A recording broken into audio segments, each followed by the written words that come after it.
Hey everyone, welcome back to Guide with Samuel. Today I'll show you how to connect your Turtle Beach Stealth 500 headset to your PC, step by step, updated for 2025. Let's jump in.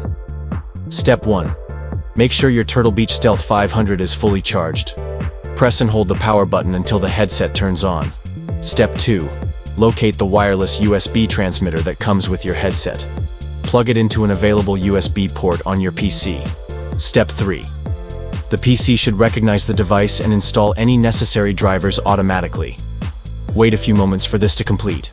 Step 4. On the headset, press the Connect button. This will pair the headset with the USB transmitter. Step 5. Open your PC's sound settings.